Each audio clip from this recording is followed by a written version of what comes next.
আজকে আমাদেরকে বলা হয় আমরা ইহুদির দালাল। আজকে আমাদেরকে ইহুদির দালাল বলা হয়। ওসিতুল ইহুদ কারা? হাদিস কোরআন দেখলে বিশ্লেষণ করলে বোঝা যাবে। সম্মানিত উপস্থিতি, আজকে ইহুদিদের দালাল যদি কোরআন হাদিস দিয়ে বিশ্লেষণ করতে যান, তাহলে কারা ইহুদির দালাল হবে? আমি কয়েকটি দৃষ্টান্ত পেশ করছি। দেখুন, একটা হাদিস রয়েছে আবু দাউদ, ইবনু মাজাহ এবং মিশকাত, তিনটি হাদিসের কিতাবে হাদিসটি এসেছে। মিশকাতুল মাসাবি কিতাবুস সালাত, সালাত সংক্রান্ত একটা অধ্যায় রয়েছে। বাবুল কিরাআতি ফিস সালাহ, সালাতের মধ্যে একটি পাঠ করা সংক্রান্ত একটা অনুচ্ছেদ রয়েছে। আল ফাসলুস সানি, দ্বিতীয় পরিচ্ছেদের 845 নম্বর হাদিস।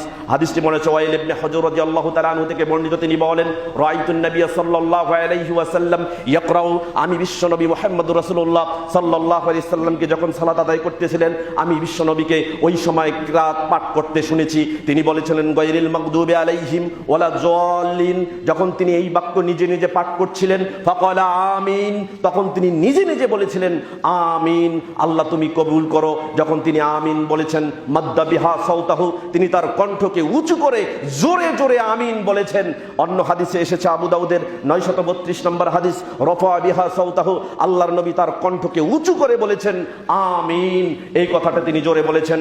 এরপরে বিশ্ব নবী মুহাম্মদ রাসূলুল্লাহ সাল্লাল্লাহু আলাইহি ওয়াসাল্লাম, বুখারীতে হাদিস এসেছে, মুসলিমে হাদিস এসেছে, মিশকাতুল মাসাবিতে হাদিসটি এসেছে, কিতাবুস সালাত, সালাত সংক্রান্ত একটা অধ্যায় রয়েছে। বাবুল কিরাআতি ফিস সালাহ, সালাতের মধ্যে কিরাত পাঠ করা সংক্রান্ত একটি অনুচ্ছেদ রয়েছে। আল ফাসলুল আউয়াল, প্রথম পরিচ্ছেদের 825 নম্বর হাদিস। আবু হুরায়রা রাদিয়াল্লাহু তাআলা আনহু থেকে বর্ণিত, তিনি বলেন রাসূল সাল্লাল্লাহু আলাইহি ওয়াসাল্লাম বলেছেন, ইজা আম্মানাল ইমামু ফাআমিনু, আল্লাহর নবী সাল্লাল্লাহু আলাইহি ওয়াসাল্লাম বলেছেন, যখন সালাতের মধ্যে ইমাম আমিন বলে, তোমরাও আমিন বলো। ফাইন্নাহু মাওয়াফাকা তামিনুহু তামিনাল মালায়েকা গুফিরা লাহু মা তাকাদ্দামা মিন জানবিহি। ও মানুষেরা, জেনে রেখো, ওই সময় ইমামের আমিন বলার সাথে তোমাদের আমিন যদি ফেরেশতাদের আমিন বলার সাথে মিলে যায়, তাহলে তোমার জীবনের সমস্ত গুনাহগুলোকে আল্লাহ মাফ করে দিবেন। ফি রিওয়ায়াতিল মুসলিম, সহিহ মুসলিমের বর্ণনায় এসেছে, আল্লাহর নবী সাল্লাল্লাহু আলাইহি ওয়াসাল্লাম বলেছেন, ক্বালান নবী সাল্লাল্লাহু আলাইহি ওয়াসাল্লাম, নবী করিম সাল্লাল্লাহু আলাইহি ওয়াসাল্লাম বলেছেন, ইজা ক্বালাল ইমামু গায়রিল মাগদুবি আলাইহিম ওয়ালাদ যাল্লিন ফাকুলু আমিন, যখন ইমাম বলে গায়রিল মাগদুবি আলাইহিম ওয়ালাদ যাল্লিন, তখন তোমরা সকলেই বলো আমিন। ফাইন্নাহু মাওয়াফাকা কাওলুহু কাওলাল মালায়েকা গুফিরা লাহু মা তাকাদ্দামা মিন জানবিহি। এই সময়ও যদি তোমার আমিন বলা ফেরেশতাদের আমিন বলার সাথে মিলে যায়, আল্লাহ সুবহানাহু ওয়া তাআলা গুফিরা লাহু মা তাকাদ্দামা মিন জানবিহি, তোমার অতীতের করে যাওয়া গুনাহগুলো আল্লাহ মাফ করে দিবেন। এখন দেখেন, আমরা আমিন বলছি, আল্লাহর নবী আমিন বলেছেন তাই আমরা আমিন বলছি, আল্লাহর নবী আমিন বলতে বলেছেন তাই আমরা আমিন বলছি। আল্লাহর নবী ইমাম এবং মুসল্লিকে যেভাবে আমিন বলতে নির্দেশ করেছেন, ঠিক সেইভাবে আমিন বলেছি। এবার দেখুন, সহিহ তারগিব ওয়াত তারহিব নামে একটা হাদিসের কিতাব আছে, কিতাবুস সালাত, সালাত সংক্রান্ত একটা অধ্যায় রয়েছে। আর তারগিব ফি তামিন খালফাল ইমাম, ইমামের পেছনে আমিন বলা সংক্রান্ত একটা অনুচ্ছেদ রয়েছে।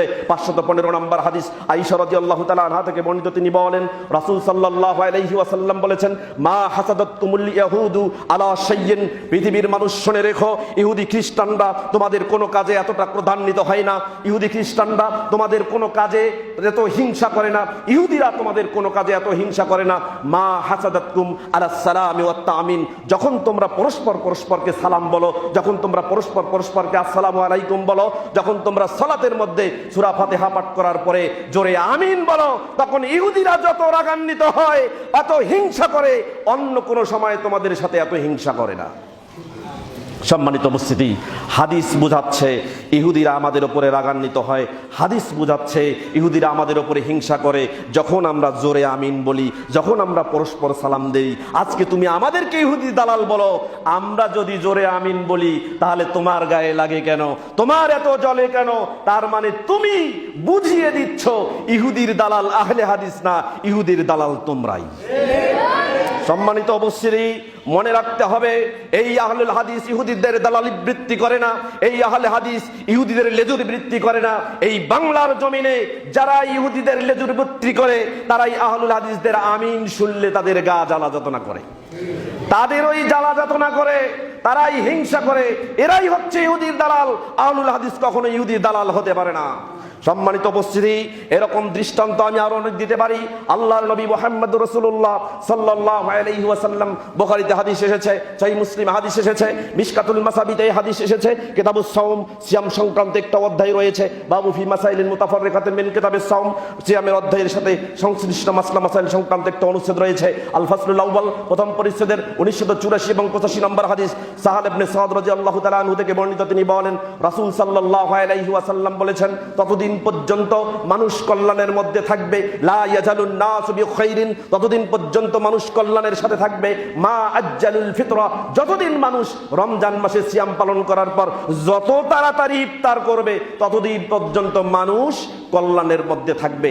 কখন ইফতার করতে হবে এই বিষয়ে পরের হাদিসে 1985 নম্বর হাদিস, আল্লাহর নবী সাল্লাল্লাহু আলাইহি ওয়াসাল্লাম বলেছেন, ইজা আকবালাল লাইলু মিন হাহুনা ওয়া আদবারান নাহারু মিন হাহুনা ওয়া গরাবাতিশ শামস, যখন এই দিক থেকে রাত চলে আসবে, যখন এই দিক থেকে দিন বিদায় হয়ে চলে যাবে এবং সূর্য যখন অস্ত যাবে, তখন আফতারাস সাইম, রোজাদার ব্যক্তি ওই সময়ে ইফতার করবে। এরপরে বিশ্বনবী মুহাম্মদুর রাসূলুল্লাহ সাল্লাল্লাহু আলাইহি ওয়াসাল্লাম বুঝিয়ে দিলেন, মানুষ সূর্য অস্তের সাথে সাথেই তাড়াতাড়ি ইফতার করবে। যত দিন পর্যন্ত মানুষ সূর্যাস্তের সাথে সাথে তাড়াতাড়ি ইফতার করবে ততদিন মানুষ কল্যাণের সাথে থাকবে। বিশ্বনবী মুহাম্মদুর রাসূলুল্লাহ সাল্লাল্লাহু আলাইহি ওয়াসাল্লাম বলছেন, আবু দাউদের 2353 নম্বর হাদিস, ইবনু মাজার 1698 নম্বর হাদিস, মিশকাতুল মাসাবির কিতাবুস সাওম সিয়াম সংক্রান্ত একটি অধ্যায়, বাবু মাসাইলিন ফি মুতাফাররিকাতিন মিন কিতাবিস সাওম, সিয়ামের অধ্যায়ের সাথে মাসলা মাসাইল সংক্রান্ত একটা অনুচ্ছেদ রয়েছে। আল ফাসলুস সানি, দ্বিতীয় পরিচ্ছেদের 1995 নম্বর হাদিস, আবু হুরায়রা রাদিয়াল্লাহু তাআলা আনহু থেকে বর্ণিত। তিনি বলেন, রাসূল সাল্লাল্লাহু আলাইহি ওয়াসাল্লাম বলেছেন, লা ইয়াজালুদ দীনু যাহিরান, ততদিন পর্যন্ত দিন এই পৃথিবীর বুকে প্রতিষ্ঠিত থাকবে, ততদিন পর্যন্ত ইসলাম এই পৃথিবীর বুকে ইসলাম প্রতিষ্ঠিত অবস্থায় থাকবে, মা আজ্জালান নাসুল ফিতরা, যতদিন মানুষ তাড়াতাড়ি ইফতার করবে, সূর্য অস্ত যাওয়ার সাথে সাথে যখনই মানুষ সিয়াম ভঙ্গ করে ইফতার করবে ততদিন পর্যন্ত এই দিন এই পৃথিবীর বুকে প্রতিষ্ঠিত থাকবে।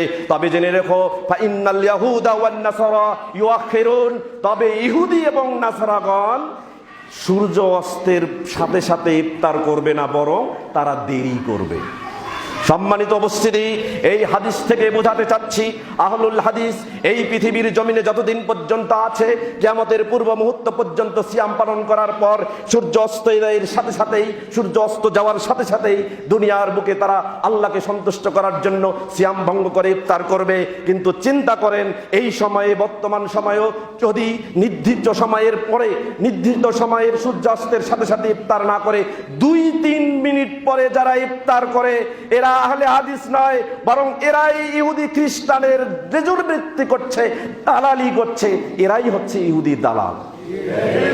সম্মানিত উপস্থিতি, অতএব মনে রাখবেন, আহলুল হাদিস কারো লেজুর বৃত্তি করে না, আহলুল হাদিস ইহুদির লেজুর বৃত্তি করে না, আহলুল হাদিস ইহুদির দালালি করে না। এভাবে যদি ধরিয়ে দেই, অনেকগুলো কথা ধরিয়ে দিতে পারবো। আপনারা কাদেরকে ইহুদির দালাল বলেন, মুখে লাগাম দেন। যদি আমরা কথা বলতে শুরু করি, বাংলার জমিন তো নয়, পৃথিবীর জমিনে আপনার আমল এবং আকীদার কোনো দলিল টিকাতে পারবেন না ইনশাআল্লাহ।